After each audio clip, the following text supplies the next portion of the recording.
Good morning, everybody. It's nice to be able to see everybody again and hang out with us for another podcast. This is part of the Yoke Ministries over here and getting the podcast, but this time around we got Brother Gary hanging out with us. So good to be here. Nice to see you.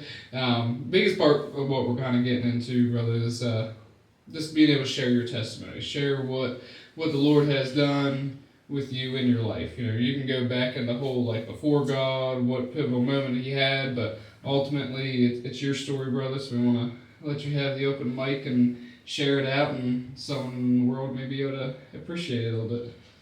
Well, glad you invited me.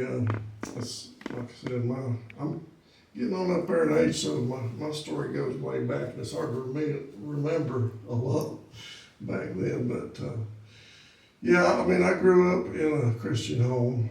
My mother and father, my biological parents, they was both married before, but then when they got together, had me. And I was the baby of five. So I had a brother and three sisters. And I was born in Hampton Grace, Maryland. And we moved down here when I was 4, so I don't know nothing about Maryland other than what they tell me. So I grew up here, out here in Allegheny County. Been here all my life. My brothers and sisters, they moved away, so I was the only one that was kind of dumb enough to stick around here. But grew up in church. Had my uncle Everett, he was our pastor. I actually had another uncle that was a preacher also. And so I've been around church and the Christians all my life. And I was saved when I was probably 14. We always had revivals and singings at church on Sunday nights, and so I was constantly there and hearing about God and Jesus. And the preacher he preached hell's hot and heaven's gold, you know. So I knew all about it, and I had a head knowledge of it, but as far as a relationship, I didn't have it. I mean, as I grew up as a teenager, I didn't like any other teenage kids would do. They'd get out, party, have fun. You go to church on Sunday and you was a saint, and then the rest of the week you live like the devil. And so my brother, he went to the military right out of college. He went to college for a couple of years. And then went to the Army. Well, he got saved. God got a hold of him in the Army. And when he come home, he was on fire. And he would have Bible studies and stuff at different people's houses. And we'd go there. And that was one night he taught. I can't remember what book it was, but he was talking about how if you died tonight, where would you go? Where would you go? You're going one place or the other. You're going to heaven or you're going to hell. So you got to make that decision. I thought about it on the way home that night, and we was fixing to go in the house, and I stopped him. I said, "Look, I'm getting worried. I don't know where I'm going." And he said, "Well, you need to make up your mind, and you can do it right now." He said, "Just ask God in your life, into your heart, and make the decision that you're going to follow Him." So I did that night. That's what I did that night. And my life ain't perfect, and hasn't been, but I feel like I've been following Him. He's been leading me by the hand ever since. My favorite verse is Psalms 23:4. Everybody's, a lot of people's favorite verse, Psalms 23, but that verse 4 really stuck to me. Where it says, yea, though I walk through the valley of the shadow of death, and I will fear no evil, for thou art with me. Thy rod and thy staff, they comfort me. So, just going through life, and you get in hard situations. You know that his rod and his staff is right there, walking with you. He has, just imagine you going through a valley of uncertainty and evil stuff all around you. And then you look over your shoulder and you've got Jesus back there with a rod and staff. Mm-hmm. And you just know everything's going to be all right. So, anyway, I started with this church. I can't remember what year it was, but this church has been organized now for over 22 years.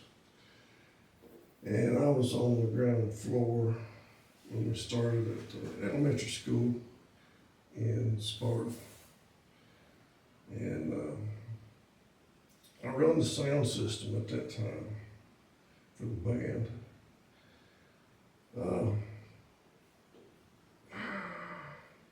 I can't remember who all was in the band at that time, but it was neat to be starting a new church. We was going to First Baptist at the time, and I mean, it was good. We was enjoying that and serving the Lord there, but we found an opportunity to get on the ground floor of a new church and to see it grow from there. That was pretty amazing. And we've been going there for probably 3 or 4 years. And some of the band members kind of got broke up there, and I was able to step in and do something that I'd always wanted to do, loved to do as I was growing up, was play the drums. And I've been there. I actually started playing when we was in the elementary school. And then we've been in this building now for over, 15 years, I guess, or 16 then. But yeah, I love it. I mean, I love serving the Lord and doing something that I really enjoy doing. And also, been a big part of different ministries. Been on several mission trips with the youth. I've been to New York, I've been to New Jersey, been down to Miami. So we've traveled around and done some pretty neat mission trips. I've been married twice. Got married when I was fairly young, about 20. We had 2 kids. I got 2 daughters, Amanda and Karina. And they have 3, they've been, my first child, Amanda, she hadn't been married but once. My second one, she's been married twice, so she got a stepson. I'm trying to decide on how many grandchildren I actually have here. And then my wife, she's been married before, and she's got a son. Now he's got some kids. So I think I've got 9 grandchildren now. It's keeping you busy. Yes. So that being said, where's I going with this? And I'm tickled to say that both my girls, they're Christians, they're saved and their families, and they're going to a church and really serving Christ too.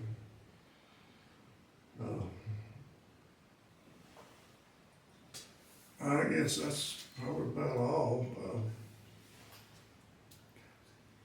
That's what I was gonna start to get some questions there while you get a little bit of water, because I see you Yeah. open that water, so I can lead a question in there.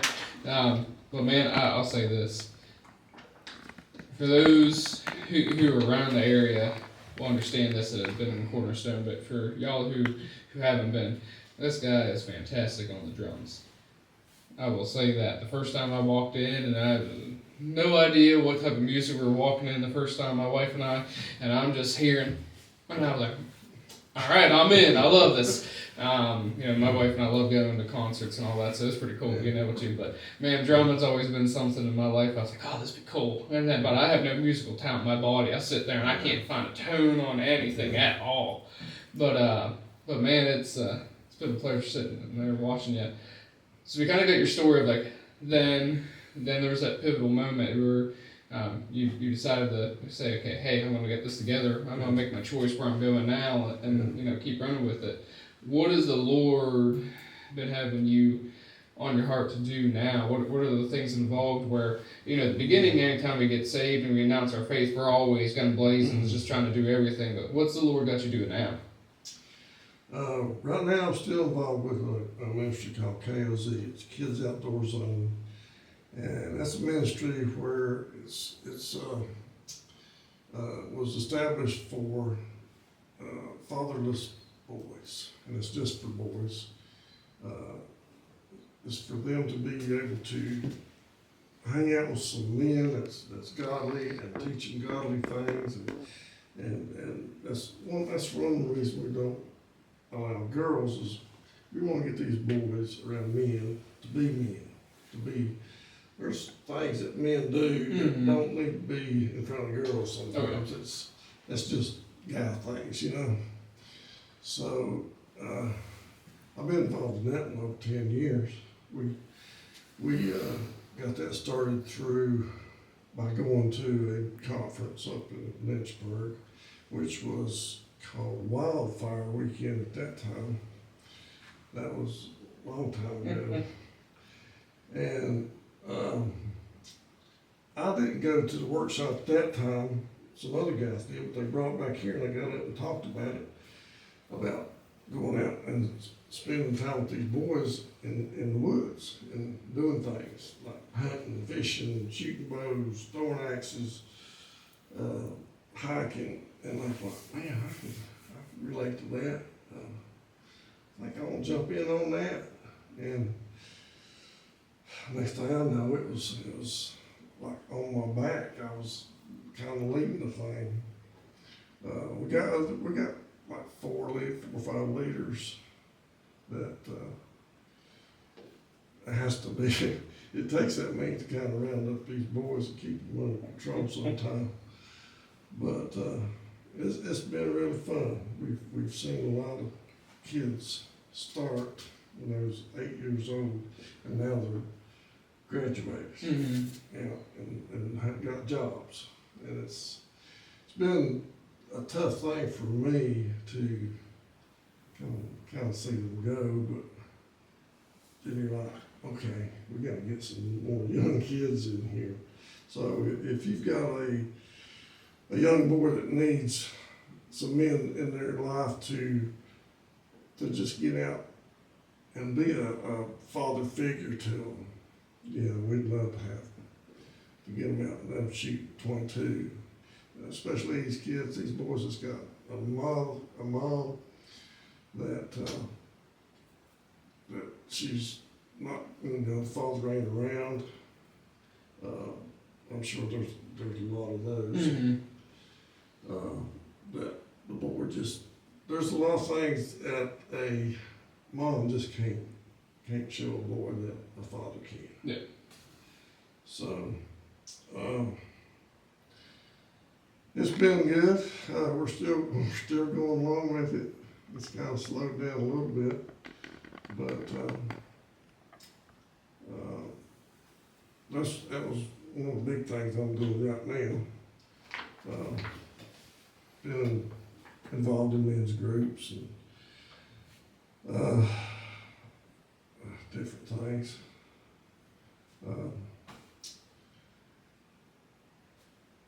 You could. I'm going blank here. Oh, you're good, man. And yeah, there's gonna be some times of highs and lows with that group, and I hear you on that. Like, it's a sad day when you get to see them walk off, but over that time, because they've probably been with you for a good chunk of time. You know, once those boys are there, you know, that first couple of times, it's probably like, I don't really know what to think about this, but I like what I'm doing. And then it's where, okay, that plant of the seed happens, and they start to grow, they start to ask questions, but by the end of it, it feels like it's your child. You know, letting them go off and do their own thing is hard, but anytime you're a parent with it. But also at the same time, it's that Paul and Timothy connection there. You know, now you let them go out and say, hey man, now you got it on your own. Keep up there with keeping, you know, if you're developing a family, you know, keep it up with them. Or if you have a buddy of yours or this, that, you know, then they keep going. And, you know, we're trying to get that, you know, that one lost sheep that's there. And there's a lot that goes with it. But yeah, man, that sounds good. A lot of things we try to instill in them is manners and respect for women, and teach them how to pray, how to be in the Word, how to trust God's Word and guidance through your life. We make that a point to tell them about that every time we meet. We meet once a month. It's always on the third Saturday. So, where it's coming up, actually this coming Saturday, our lesson is on gearhead. It's about working with tools and keeping your equipment clean. And after the hunting season, you want to break down your guns and clean them up, and your fishing reels. You got a fishing season coming up pretty soon. You better get them ready. Get new line on and stuff. So we want to go over all that with them. We usually do it right here at the church. But yeah, it's we've got one boy that's in our group right now.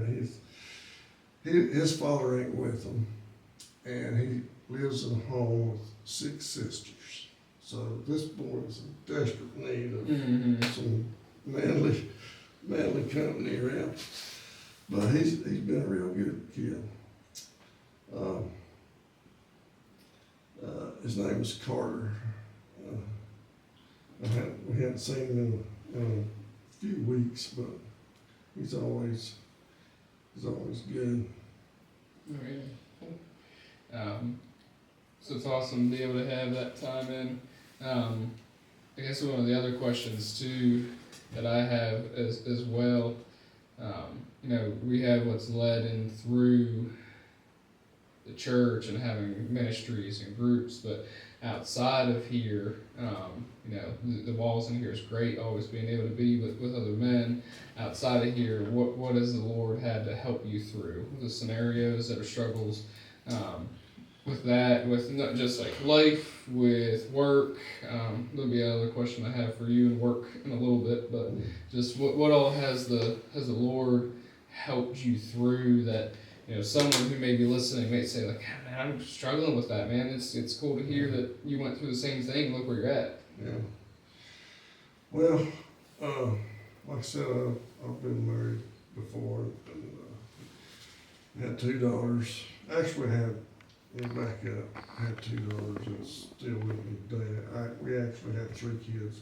My second daughter lived for 3 days and passed away. She had this weird disease that she contracted through the birth canal, and it attacked her respiratory system and it killed her.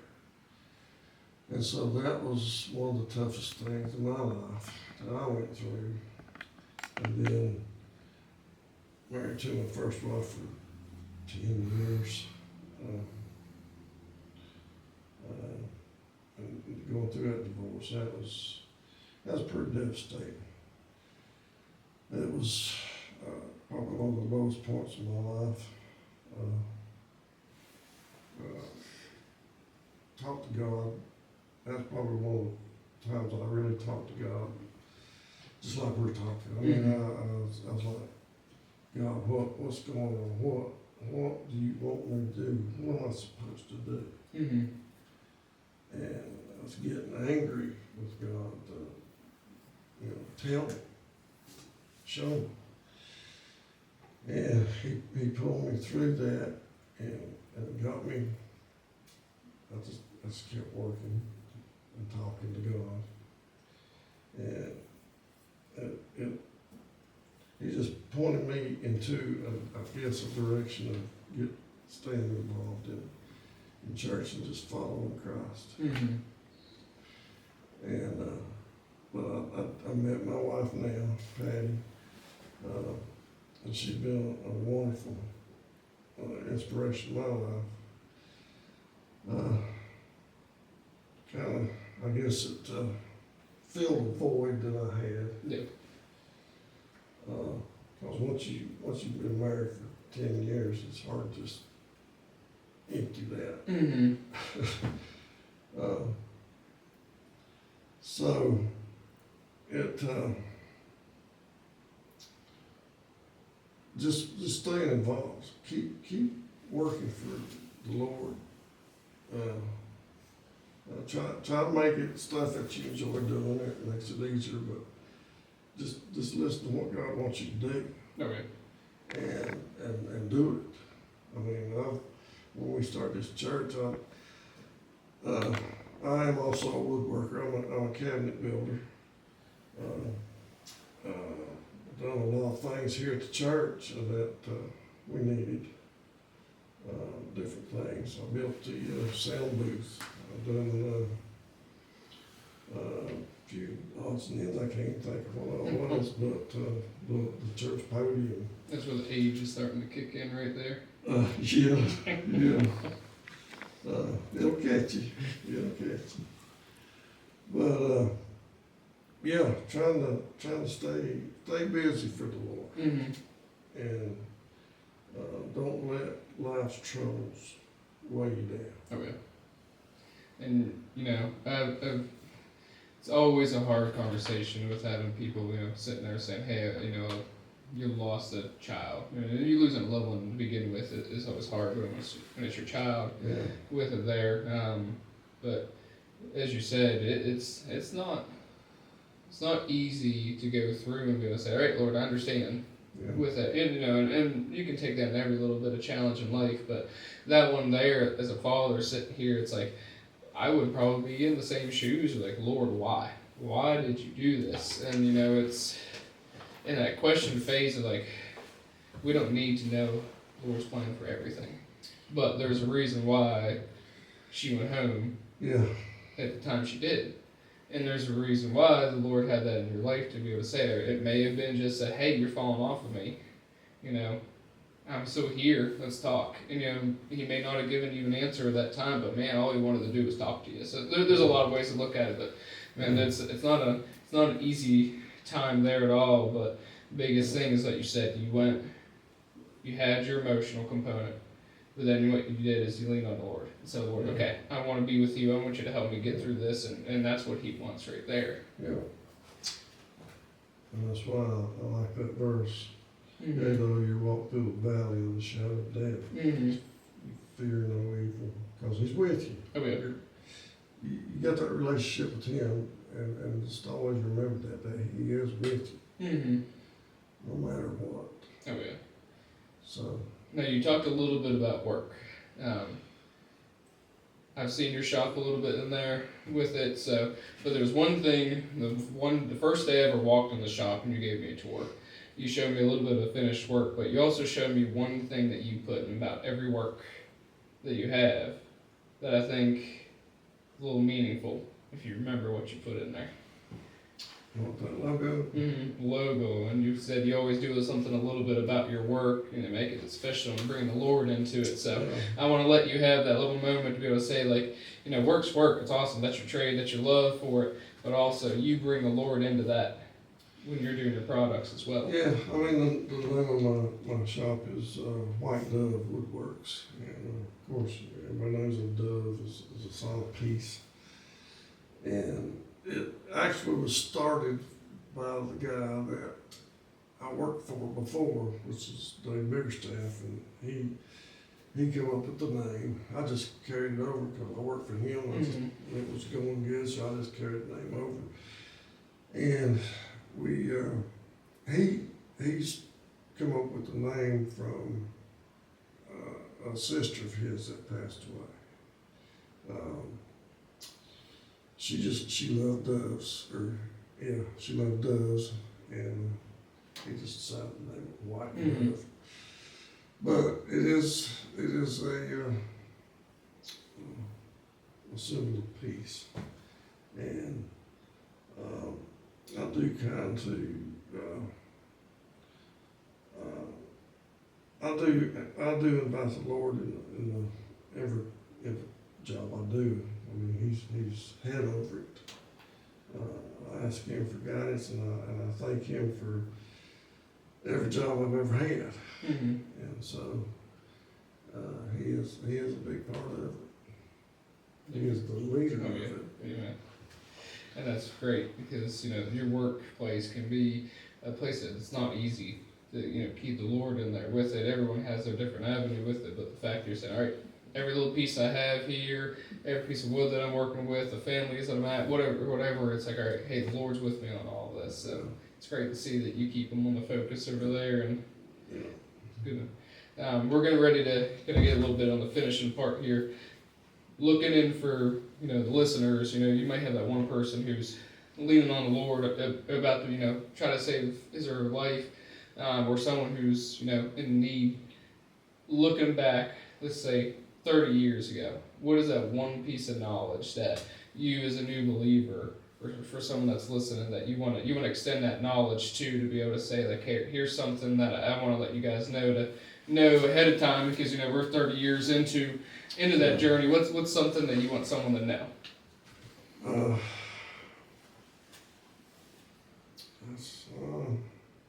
There's a lot of things you can say about that. That's a hard one in there. Yeah, it is. I guess just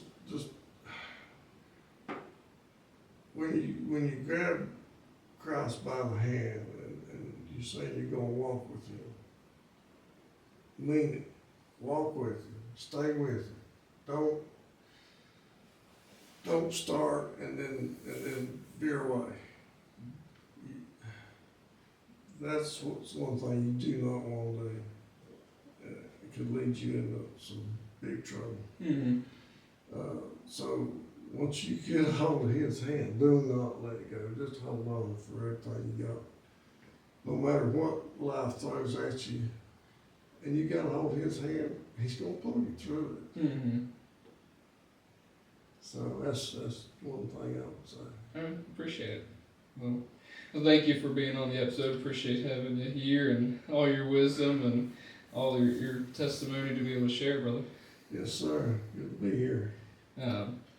Cool. Thank you guys for hanging out, watching. Don't forget, give a thumbs up, subscribe, do every little bit to stay in contact with us as you want. We're want to continue to keep on this journey of getting people in here for their testimonies. Really, that speaks out to a lot of what we're intending on doing right now. But man, we look forward to talking with you guys again, and we'll see you in a little while.